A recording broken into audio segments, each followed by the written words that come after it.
Hey, it's another Ed puzzle video. You're probably at this point being like, Miss Corey, why do you have so many Ed puzzle videos? And my answer to you is this. I don't know how else to convey like a large amount of information to you because we're literally going through 3,000 years of history in 2 weeks. Yay.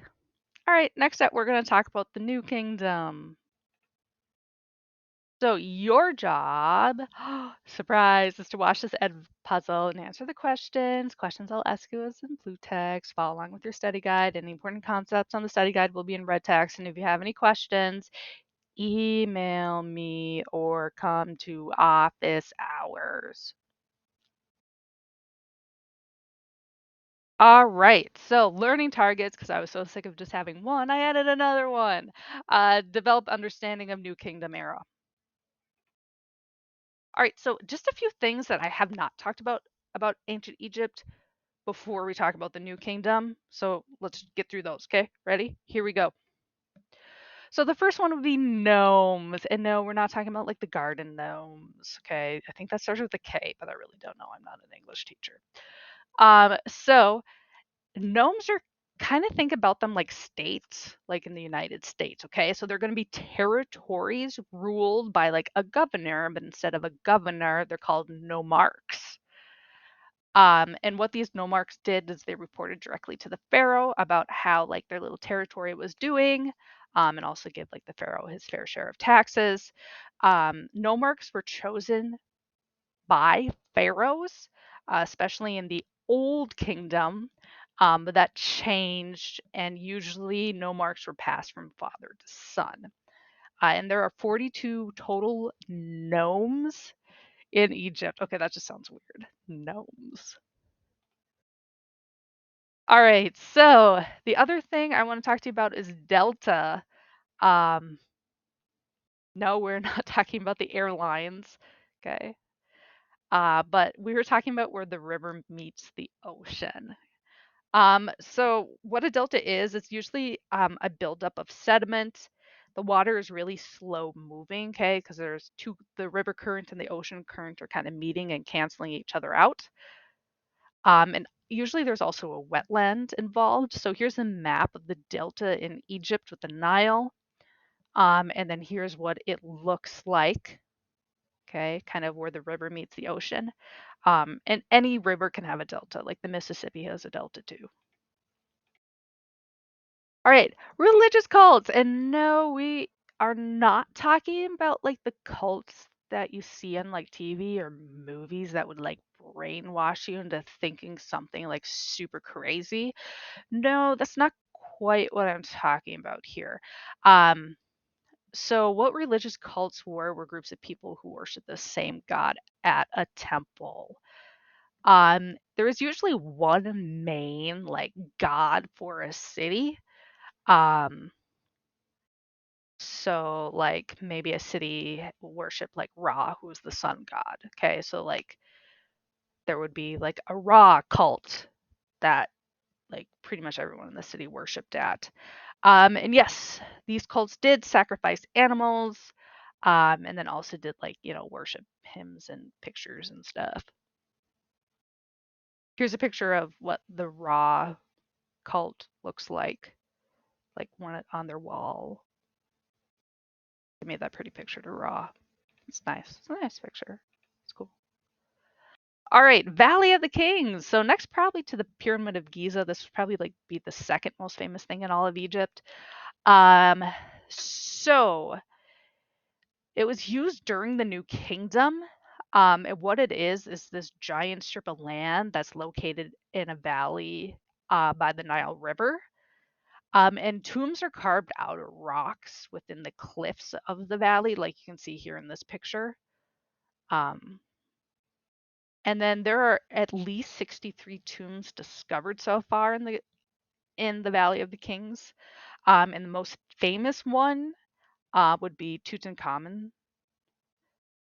So his is in the Valley of the Kings. And yes, it's a huge tourist attraction. And if anyone has been there, you need to tell me about it because I want to know. All right. The other thing that I want to talk about is called the Hyksos. Now, the Hyksos are one of the great mysteries of ancient history. Okay. So, sometime between the Middle and the New Kingdom, okay, so that was called the Second Intermediate Period. So, that was about 17,000, or not 17,000, oh my God, 1,700 to 1550 BCE. There was this group of people that came in like out of the blue and conquered Upper and Lower Egypt. Like, totally was like, we're taking over, yo. No historian has any idea where these Hyksos are from. Okay? They do not know where they came from. They do not know what language they had. They know nothing about these people. I mean, they're just like the super mysterious people of history. But what is most surprising is that whatever culture they did have, because we don't know, um, they totally were like, throw that in the trash. They adopted all of the Egyptian culture aspects. Okay, so gods, languages, writing, government, clothes, etc. They adopted it all. Okay, now we can talk more about New Kingdom stuff. All right, question in. Why do you think historians have the most information about the people living in the New Kingdom era than any other ancient Egyptian era? Yes. Oh, I also want to point out one of these are these pictures right here. So this is called an obelisk. And it's like these really tall pillar things, and they usually have inscriptions on them. And you're like, wait a moment, that kind of looks like something over in Washington, D.C. Yes, it does. So the Washington Monument could be considered an obelisk, except for, it wasn't made by Egyptians. It was made by Americans. All right. Um, so the answer to the question is that the New Kingdom had some of the most famous pharaohs, and we'll talk about some of them. Also, there's a lot of pressure on historians to focus on all these famous like monuments and pharaohs because there's like, oh, because everyone wants to know about them. So, no, why not study them even more? Um, Also, this is when Egypt is at its wealthiest, which would mean more trade. And more trade means more like records of trading. Um, yeah.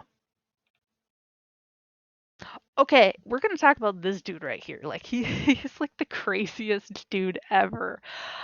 So he was when he was born, his name was Amenhotep the fourth. Okay. But he changed his name when he became pharaoh to Akhenaten. And here's a glorious statue of him. So he uh, ruled between 1352 and 1336 BCE, so not a significant long amount of time. Um, and he became pharaoh after his father Amenhotep III died. Okay, so he is by far the weirdest pharaoh there is. And there was a lot of really interesting pharaohs that I really wanted to talk about. And I was like, dude, we do not have time to talk about like all these pharaohs. So I have to choose like one pharaoh to focus on. And I want to focus on him because he was so weird and weirdness is fun. All right. So before Akhenaten became the pharaoh, there was a lot of gods that were worshipped in ancient Egypt. So Amun, he's the god of the air. He's by far the most popular that was worshipped. Osiris, which was the underworld. Isis, she's fertility and life. Horus was the sky. Ta was craftsmanship. And Seth is chaos. Okay, so those are some of the most famous Egyptian gods. But Akhenaten was like, huh, those gods, no, they're not good enough for me. I'm going to worship Aten. All right, so Aten is the name of the sun god. Okay.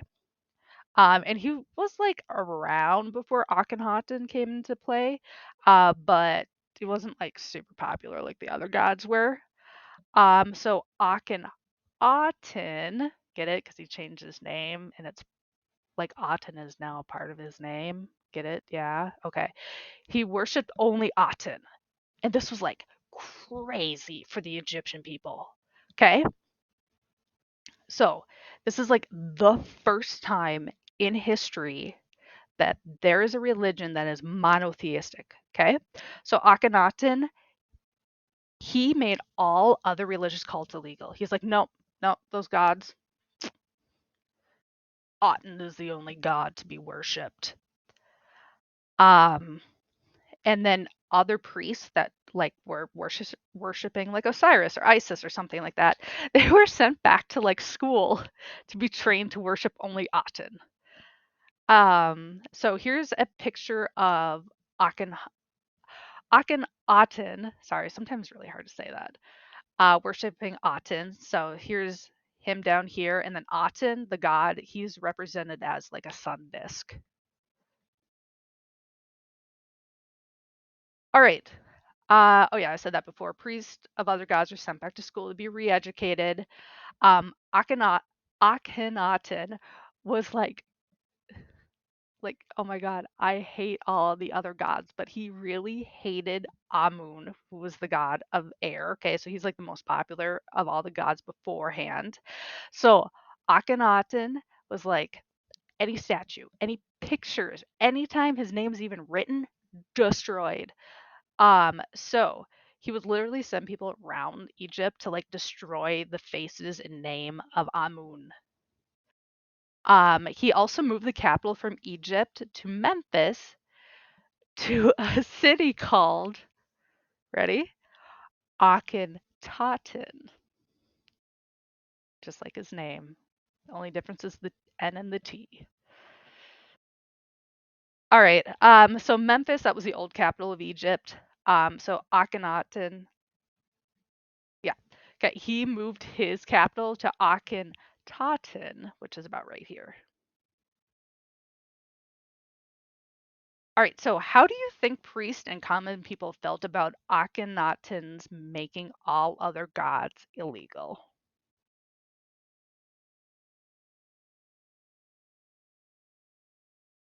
Yeah, they were not happy, and I'll show you why in just a few slides. So a little bit more about Akhenaten. So he married Queen Nefertiti, who was also a really popular political figure in ancient Egypt. They pretty much were co-rulers. Okay, so um, pretty much she had as much power as he did. They had daughters. There's no recorded sons that they had, although there's some suspicion. And another crazy thing is they changed all the art form in Egypt. Okay, so like they had a whole new art style. So here's a little statue of Nefertiti, um, and then here is a picture of Akhenaten kissing one of his daughters, and Nefertiti like holding and playing with one of her daughters. All right, so prior to Akhenaten, this is what Egyptian art would look like.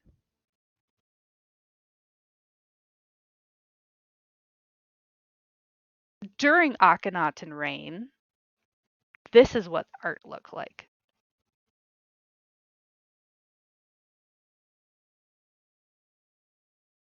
So, what do you notice between the before and after pictures?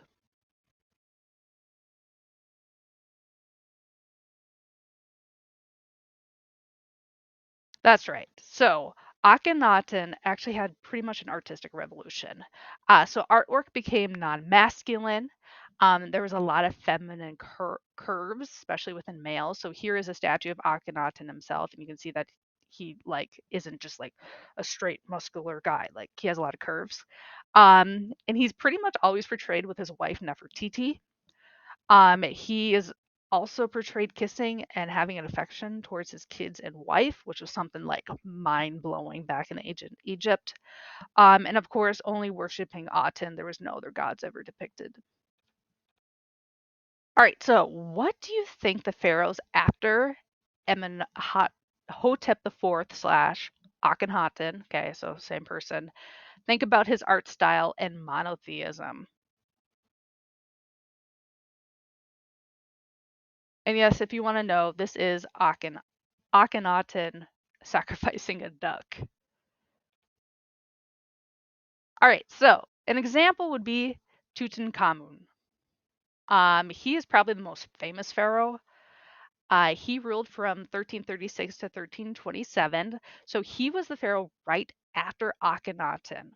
Okay, there's some speculation about who exactly he was and how he was related, but he was for sure married to one of Akhenaten's daughters. Okay, so that's the for sure thing. And it's a possibility that he was also Akhenaten's son, but there is no conclusion about that one. But he was for sure the son of Akhenaten's sister. So just a lot of family marriages and stuff going on there. He died early in his adulthood, so he was about 18 or 19 when he died. Um, so why is he so famous? His tomb was not robbed by grave robbers. Like that is so rare in ancient Egypt. So his tomb was intact when it was discovered back in 1922. Um, and as historians have been researching Tutankhamun's tomb, is that he was really displeased with his father-in-law or father, Akhenaten. Okay, so right after Akhenaten died, Tutankhamun was like, "No, that art style got to go." So he returned to the old art style. He returned to polytheism, and he did not mention Akhenaten in any of his inscriptions in the tomb. So he pretty much like disowned his father-in-law slash father. So here is a picture of what uh, Tutankhamun's tomb looks like today, and I think it's open for tourists, but I'm not 100% sure. All right, so done with that one. If you have questions, please email me or come to office hours. You know that. Do I have to tell you that? But I will. Next week, we are going to talk about the origins of Judaism and also your summative project. Yay. Bye.